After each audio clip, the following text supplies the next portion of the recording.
Memang betul-betul ada waktu untuk mengerjakan laporan akhir, dan di laporan akhir itu kami menyampaikan tentang program-program apa saja yang sudah kami laksanakan, kendala dan manfaat yang sudah kami dapatkan. Oke.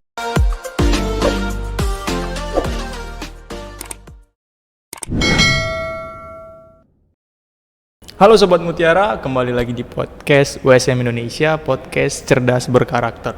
Saya Edo Van Houten Sidabuke, selama beberapa menit ke depan akan menemani Sobat Mutiara semua untuk berbincang-bincang dengan salah seorang mahasiswa USM Indonesia tentunya yang ikut program kampus mengajar dan telah selesai menyelesaikan program kampus mengajar angkatan yang keempat. Saya saat ini bersama dengan Kak Ucita Fenaeu.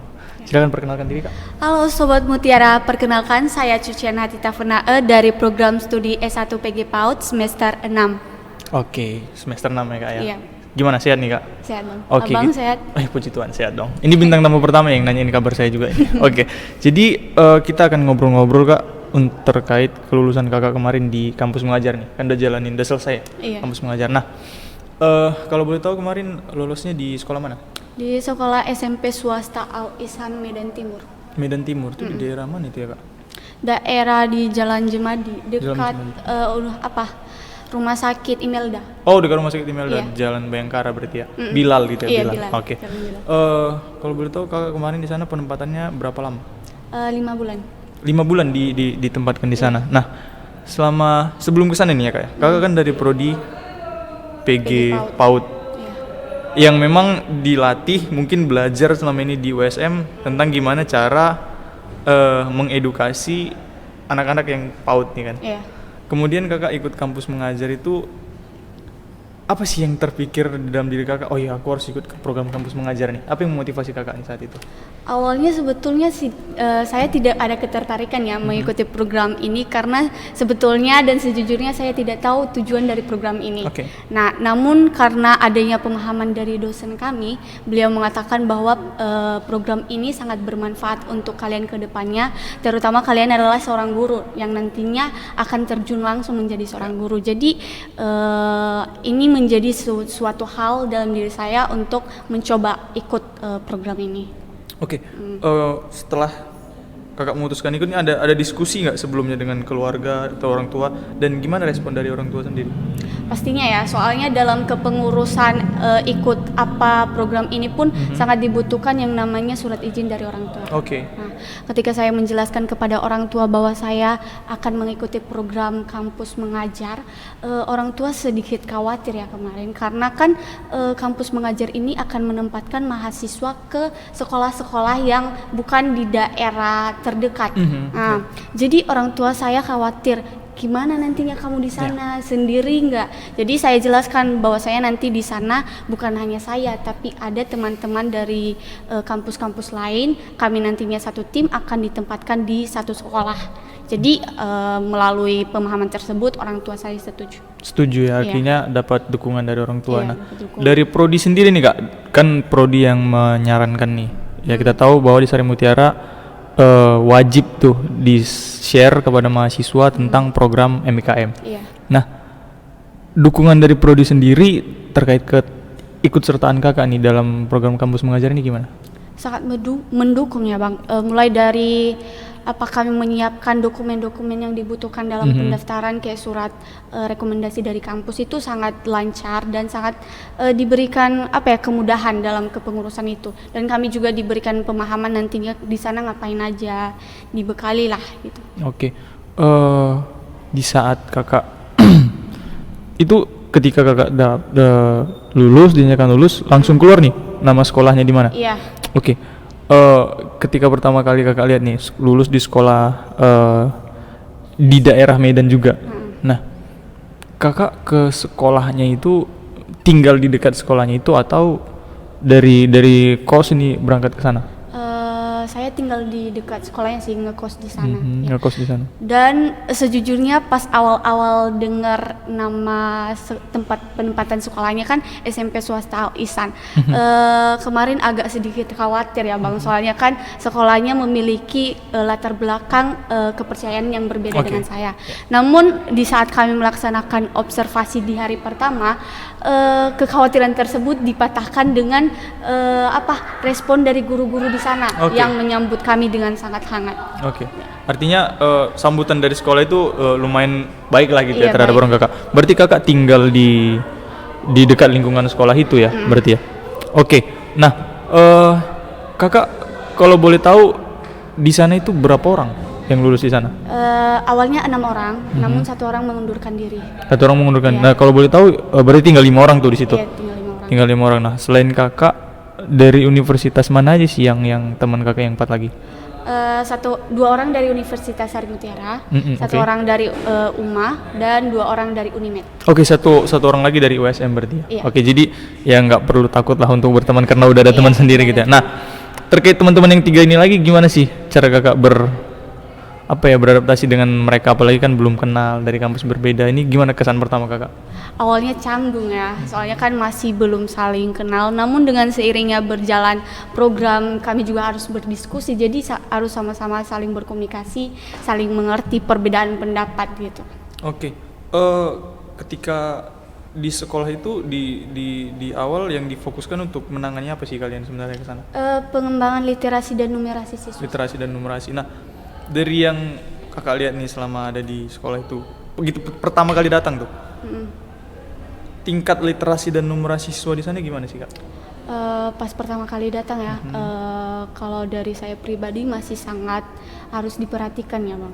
Mulai dari gedungnya, dari ruangan kelasnya gitu. Apalagi mereka kan punya perpustakaan. Perpustakaannya itu dapat dikatakan masih belum dipergunakan dengan baik, karena ketika kami masuk di ruang perpustakaannya itu terlihat buku-bukunya masih berantakan, tidak rapi gitu.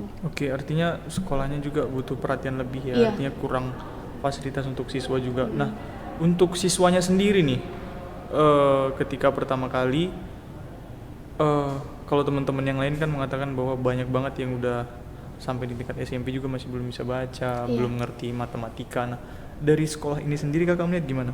Karena kan ini sekolah yang masih masuk di lingkungan daerah Medan ya. Orang berpikir kalau Medan ya pasti udah melek teknologi, pasti udah pinter-pinter. Nah, yang kakak lihat saat itu di lapangan gimana? Sangat disayangkan ya Bang, soalnya dari kelas 7 sama kelas 8 itu masih terdapat beberapa siswa yang memang masih kurang bisa membaca. Bahkan abjad sendiri pun masih belum dihafal. Berarti sampai udah SMP pun masih belum bisa membaca gitu ya? Iya.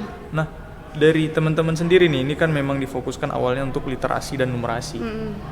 Melihat benar-benar ada kurangnya nih siswa ini di sini, program apa yang teman-teman buat di sana?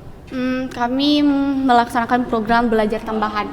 Contohnya di saat jam istirahat untuk siswa-siswi yang masih kurang membaca itu kami meminta waktu mereka sekitar 15 menit, 10 menit di jam istirahat itu untuk belajar bersama di perpus, dan di jam pulang sekolah sekitar 10-15 menit kami belajar bersama lagi di perpustakaan. Nah itu kan untuk yang literasinya ya, berarti untuk menaikkan minat bacanya teman-teman siswa-siswi di sana. Nah untuk terkait numerasinya sendiri kakak lihat gimana nih? Sama juga sih Bang, masih sama rendah juga, masih perlu diajarin. Nah apa yang teman-teman buat nih untuk khusus untuk, karena kalau numerasi kan dibilang seperti perkalian, kemudian bagi-bagi gitu kan.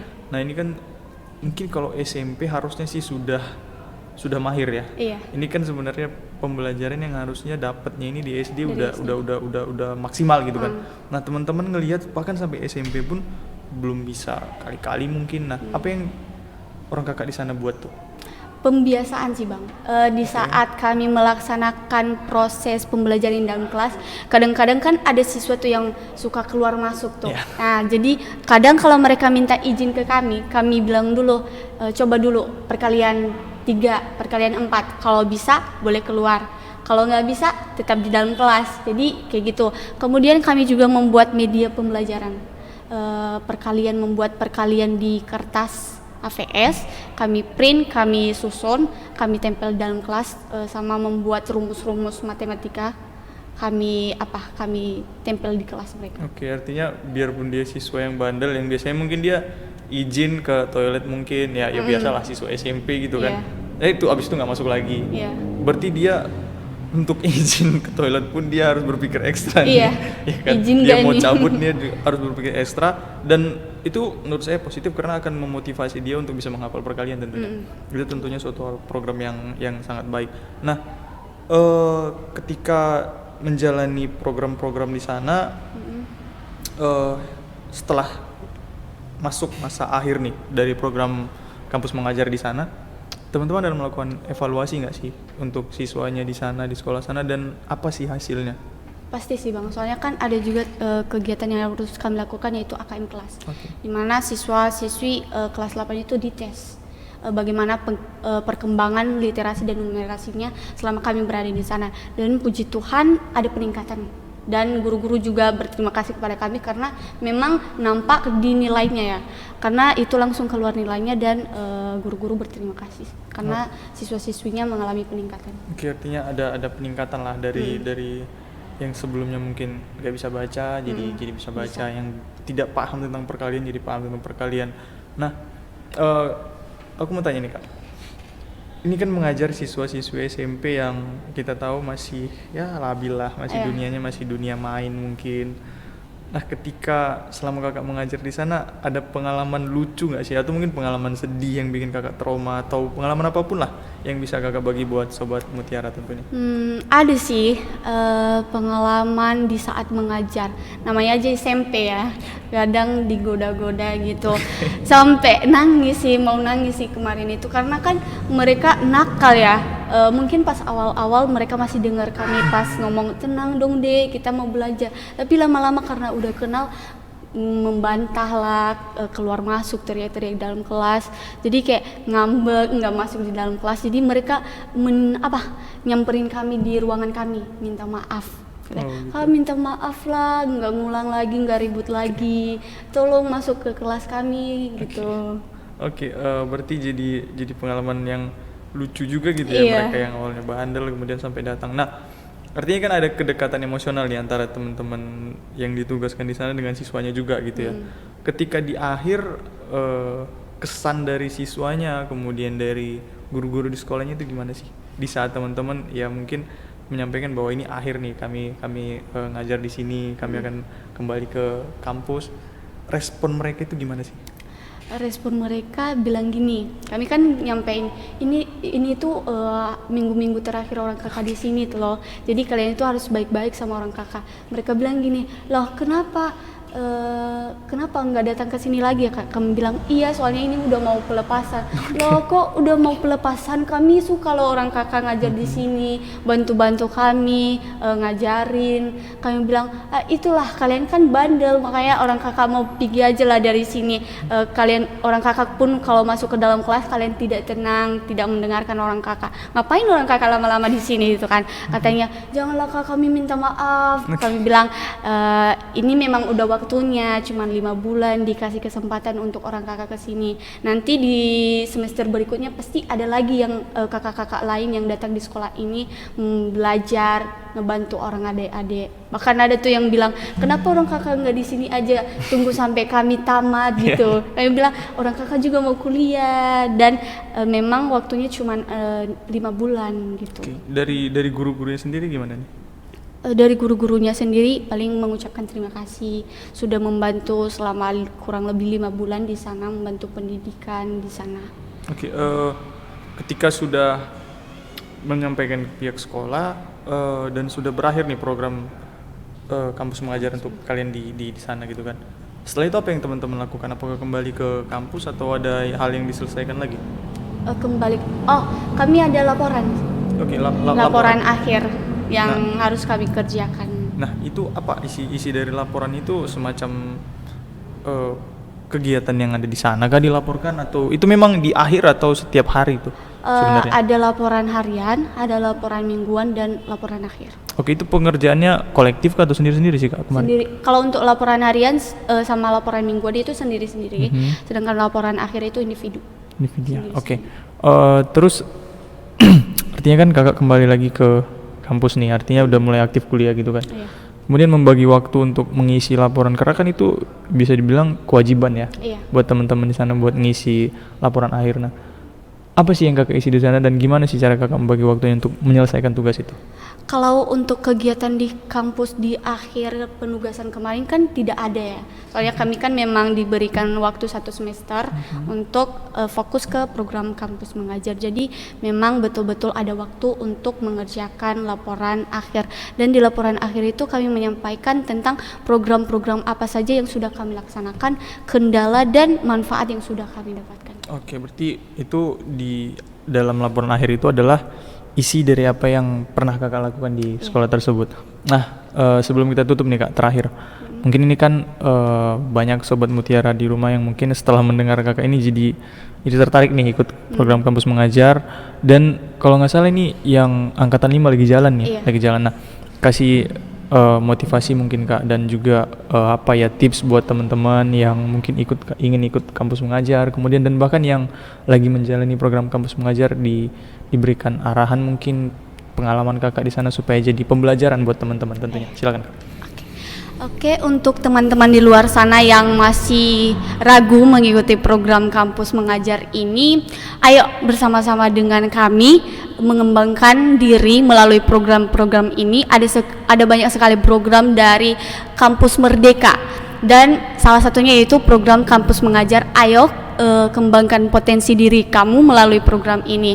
Dan untuk teman-teman yang sedang melaksanakan program kampus mengajar angkatan 5 dimanapun lokasi penempatanmu pada saat ini, percayalah kamu adalah orang-orang terpilih yang menjadi pahlawan pendidik muda Indonesia yang telah dipercayakan dan diberi kesempatan untuk mengembangkan pendidikan di Indonesia. Jangan takut, lakukan yang terbaik, jangan takut kegagalan, karena percayalah kesuksesan di masa depan sedang menunggu. Oke, itu dia tadi yang disampaikan, terutama paling penting nih buat teman-teman yang lagi jalan KM5 ini Kak ya. Iya. Yang mungkin ada rasa takutnya, Iya. mungkin ragu bisa nggak nih aku lewatin, atau mungkin yang kemungkinan penempatannya nggak di kayak Kakak mungkin di Kota Medan gitu ya, Iya. dia penempatannya mungkin di pelosok. Nah, tetap semangat tentunya kayak apa yang disampaikan Kak Uci tadi, bahwa teman-teman yang ikut program kampus mengajar angkatan 5 merupakan orang-orang yang terpilih tentunya, yang dipilih negara untuk mencerdaskan kehidupan bangsa tentunya. Betul. Nah, terima kasih sekali Kak Uci atas waktunya sudah berbincang-bincang dengan saya di sini, dan tentunya ini apa yang disampaikan Kak Uci tadi bisa menjadi manfaat untuk Sobat Mutiara. Sampai di situ dulu pertemuan kita Sobat Mutiara pada podcast kali ini. Sampai ketemu di podcast USM Indonesia selanjutnya, dan jangan lupa untuk cek kolom deskripsi karena di situ ada link pendaftaran kita dan ada link kampus Sari Mutiara. Sampai bertemu di podcast USM Indonesia selanjutnya, podcast cerdas berkarakter. Sampai jumpa.